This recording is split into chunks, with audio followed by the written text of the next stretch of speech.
Let's start with something uncomfortable but necessary. You don't get treated like a queen simply because you want to be. You're treated according to the standards you embody, not the ones you demand. And that begins with self-respect, not performance, not fantasy, not entitlement. The truth is this: if you don't know your own worth deeply and honestly, you'll tolerate being undervalued. Worse, you'll mistake attention for affection and flattery for love. Now, what does it mean to know your worth? It's not a slogan, not a line from a pop psychology meme. It's not about convincing yourself you're special. It's about knowing in your bones that your life matters and living accordingly. That means boundaries, not walls. Standards, not ultimatums.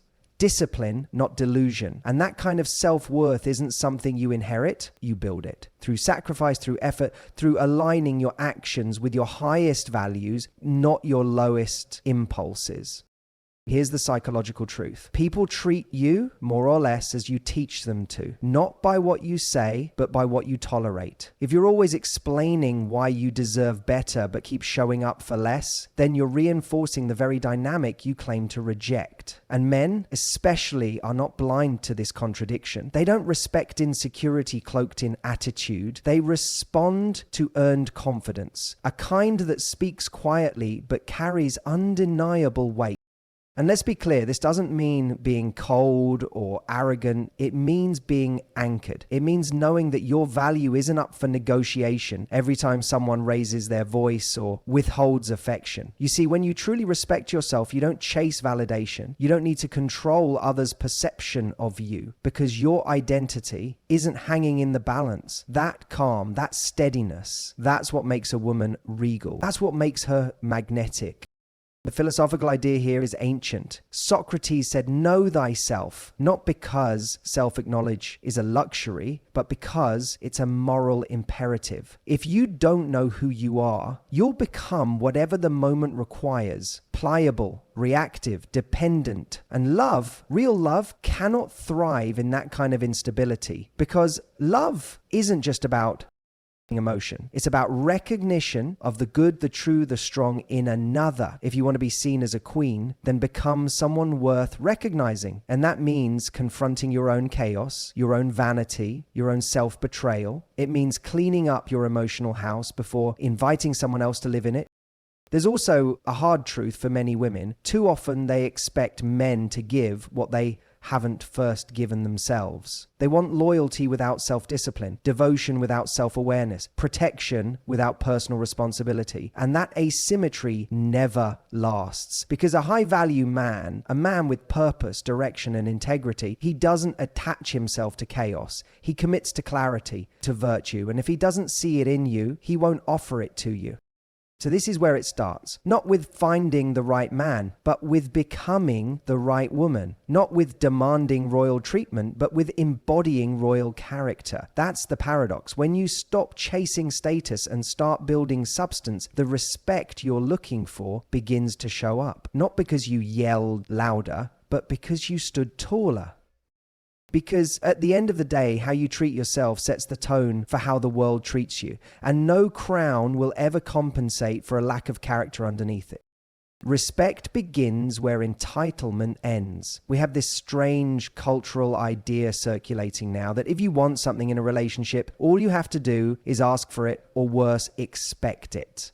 But let me be blunt. Relationships are not vending machines. You don't insert your desires and wait for someone to spit out the perfect behavior. That's not how people work, and it's certainly not how respect is earned.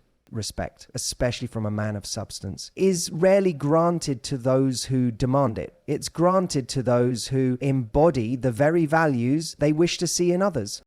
Now, what does that mean practically? It means you don't get to expect loyalty if you're careless with your commitments. You don't get to insist on honesty if you play manipulative games. You don't get to cry out for leadership if you reject responsibility in your own life. That's not equality, that's hypocrisy. And men, particularly men who are grounded and awake, will pick up on that even if they can't articulate it. They'll feel it in the dissonance between what you say and what you are. One of the foundational psychological insights here is that human beings are deeply attuned to inconsistency. When someone says one thing and lives another, trust breaks down. And trust in relationships is the very soil that everything else grows out of. You cannot be treated with reverence if you consistently behave in a way that undercuts your own credibility. It just doesn't work. And this isn't about being perfect. It's about being aligned, about closing the gap between your ideals and your behavior. Think about the word integrity. It comes from the Latin integer, which means whole, undivided. A person of integrity is someone who isn't fragmented, who doesn't say one thing to the world and whisper another to themselves. That wholeness is magnetic. It communicates to others, especially to men, that you are someone who doesn't need to be managed, rescued, or fixed, that you can carry yourself. And that kind of woman, she is profoundly attractive, not just physically, but morally, psychologically, spiritually. She commands respect, not by force, but by presence. Now, many women say they want a strong man, a man who leads, protects, honors. But here's the hard question. Are you the kind of woman that strong men pursue? Because high caliber men aren't looking for someone to impress with shallow charm. They're looking for depth, for peace, for clarity, for a woman who doesn't just hold him accountable, but holds herself accountable. That kind of woman doesn't need to prove anything. She's too busy living what she believes. One of the most pervasive and destructive ideas in modern culture is the belief that in order for a woman to be powerful, she must become like a man. Now, you may not hear it phrased that way directly, but that's the underlying message. If you want respect, speak like a man, act like a man, compete like a man. And while that may win you some ground in the corporate world or in political discourse, it will not serve you in a relationship with a healthy, grounded man, because men do not fall in love with other men. They fall in love with women. And the polarity between the masculine and the feminine, when properly understood, is not a sign of inequality. It's a source of profound attraction and mutual growth.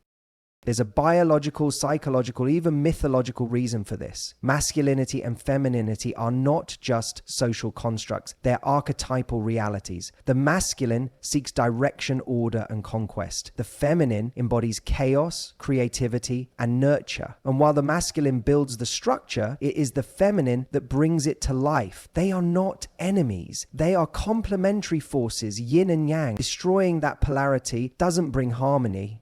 It brings confusion, resentment, and eventually collapse.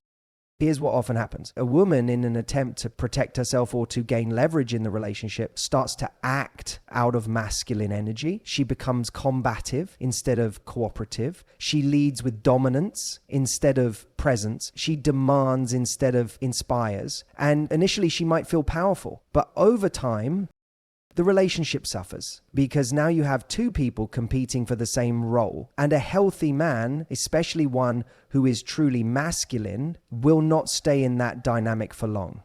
He'll feel unnecessary, he'll feel disrespected, and he'll pull away. On the other hand, when a woman learns to embrace the strength of her feminine nature, not as weakness, but as a force of equal and opposite power, something remarkable happens. The man steps up. He moves into his role more fully, not because she pushed him, but because her very presence called something higher out of him. This is not about submission. It's about wisdom. The feminine does not lose power by softening. She gains influence, because real feminine energy doesn't dominate, it transforms.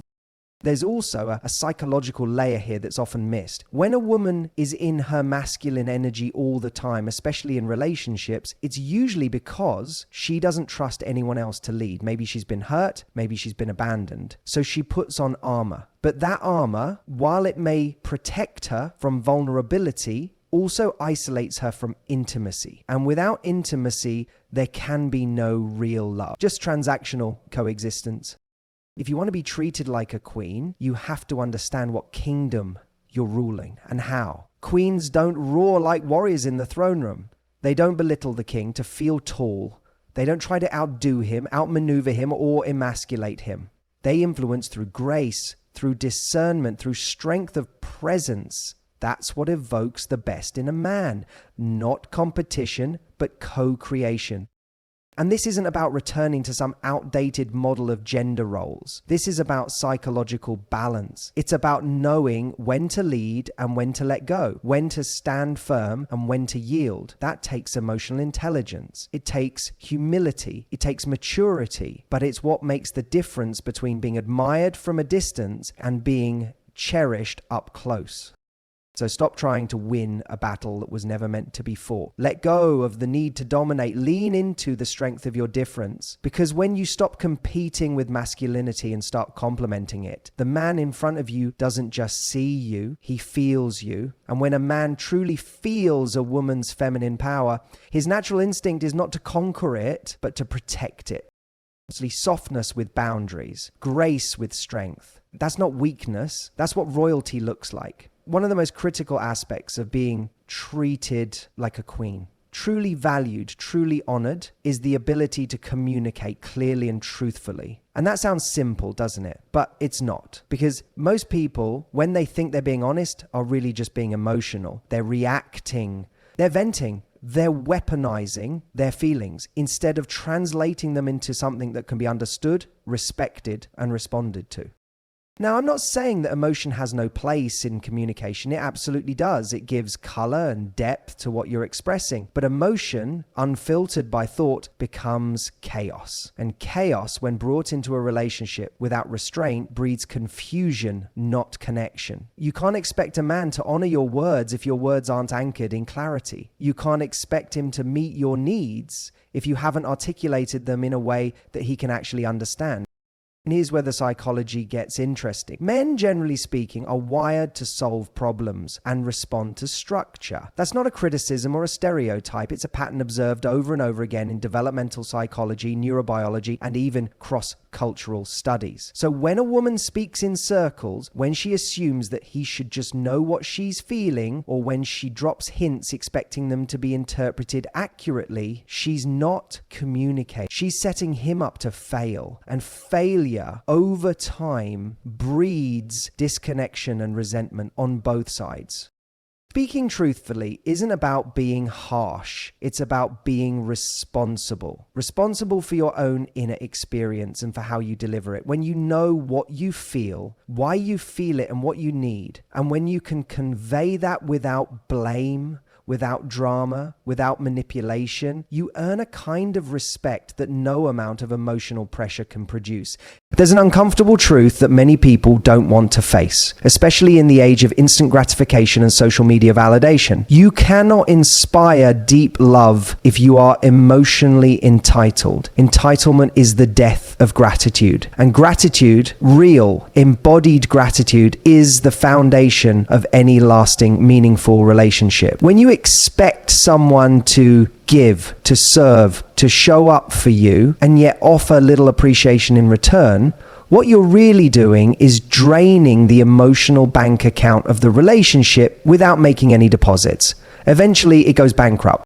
Now, there's a distinction here that must be made. You do deserve to be treated with dignity. You do have inherent worth. That's not up for debate. But worthiness is not the same thing as entitlement. Entitlement says, I deserve this because I exist. Gratitude says, I'm thankful that you chose to give this and I don't take it for granted. One posture opens the heart of your partner, the other shuts it down. From a psychological standpoint, entitlement is closely tied to narcissism. It's rooted in a kind of inflated self-perception, an unconscious belief that others exist to fulfill your emotional needs without reciprocal effort. And here's the issue. The moment you stop seeing your partner as a human being with their own needs, desires, and vulnerabilities, and start seeing them as an instrument for your happiness, you stop loving them. You start using them. And people, especially men, can feel that even when it's unspoken. Gratitude, on the other hand, requires humility. It requires the acknowledgement that your partner's efforts are not guaranteed, that they are giving something of themselves, time, attention, effort, emotional presence, and that this is worthy of recognition. A woman who embodies this kind of gratitude doesn't need to constantly demand affection or assistance. She invites it through her appreciation. Men, particularly emotionally healthy men, respond profoundly to this, not because they want praise, but because they want to be seen. Very easy to take for granted the things that become routine. The way he always takes out the trash, the way he notices when you're tired and gives you space, the way he checks in during the day. These aren't just behaviors, they're bids for connection. And the moment you stop acknowledging them, they begin to feel invisible. No man, no person can sustain giving in an environment where what they offer is never noticed or valued. It goes deeper than manners. It's a matter of worldview. When you operate from gratitude, you cultivate a sense of abundance in your relationship. You see what's right before you criticize what's lacking. You focus on growth rather than deficiency. That doesn't mean you ignore problems or suppress needs. It means you approach them from a place of connection, not scarcity. Philosophically, gratitude aligns with the principle that love is not owed, it's offered. And anything offered voluntarily, without force, is precious. That's why gratitude amplifies love. It acknowledges the freedom of the giver and honors the act of giving. That's the essence of mutual respect. So if you want to be treated like a queen, start by recognizing the king beside you. Acknowledge his efforts, even the small ones. Speak appreciation, show it. Let it shape the way you see your partner. Because when a man feels that his presence is valued, not assumed, not expected, but valued, he doesn't just give more. He gives from the depths of who he is. Gratitude isn't weakness, it's relational wisdom, and it's one of the rarest, most powerful currencies in love. Spend it generously. There's one final truth that often goes unspoken, perhaps because it's uncomfortable, perhaps because it demands a level of personal responsibility that many would rather avoid. Men will treat you like a queen when you show them you're capable of treating yourself like one first. And no, I don't. We mean this in the superficial, Instagram inspirational sense of self-care, bubble baths and expensive lattes. I mean it in the truest, most grounded way. A woman who holds herself in high regard, who disciplines her emotions, who invests in her growth, who refuses to abandon her standards. That woman communicates something profound without ever needing to say a word. Because here's the thing. People don't treat you the way you want to be treated. They treat you the way you allow them to. That's a difficult pill to swallow, but in any long-term relationship dynamic, the patterns that emerge are often reflections of what each person tolerates and reinforces. If you continually accept disrespect, you are in effect giving it permission. If you constantly overextend yourself to earn love, you're signaling that your value is negotiable. And the moment you negotiate your value, start losing your dignity. Quietly, subtly, and inevitably.